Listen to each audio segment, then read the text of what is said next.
Hello everyone, you're watching the channel GN Speak and Shine. ఈ మధ్య కాలంలో మనం పిల్లల టాంట్రమ్స్‌ని హ్యాండిల్ చేయటం చాలా కష్టమైపోతుంది.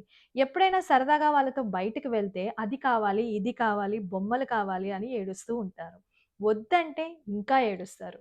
అలా కాకుండా నేను చెప్పే ఒక చిన్న ట్రిక్‌ని ఫాలో అవ్వండి. ఖచ్చితంగా పిల్లలు మీ మాట వింటారు. ఫర్ ఎగ్జాంపుల్ ఎప్పుడైనా సరదాగా వాళ్ళని తీసుకొని బయటకు వెళ్తే, వాళ్ళు మిమ్మల్ని ఐస్ క్రీమ్ అడిగారనుకోండి. "ఐస్ క్రీమా? ఇప్పుడెందుకు? ఇంత జలుబుంటే ఐస్ క్రీమ్ కావాలా? ఐస్ క్రీమ్ లేదు, ఏం లేదు" అని అనకుండా, ఈ విధంగా వాళ్ళతో మాట్లాడండి. "Oh, ice cream? Yes, of course. I would love to eat ice cream. But you have a running nose. ఈ టైంలో ఐస్ క్రీమ్ తింటే it is not at all good for your health. How about having an ice cream on Saturday, a couple of days later? By the way, what is your favourite flavour?" అని ఈ రకంగా మాట్లాడి చూడండి. ఖచ్చితంగా వాళ్ళు convince అవుతారు. ఏం లేదండి, స్ట్రెయిట్ అవే నో చెప్పకుండా యెస్ చెప్పి నో చెప్తున్నాం. దీనినే మనం శాండ్‌విచ్ మెథడ్ ఆఫ్ పేరెంటింగ్ అంటాం. You're putting your no in between 2 yes.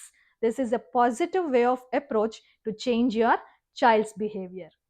ఇదైతే నాకు చాలా వర్కౌట్ అయింది. మీరు కూడా ట్రై చేయండి and tell me how good it is. And don't forget to subscribe our channel GN Speak and Shine for more videos.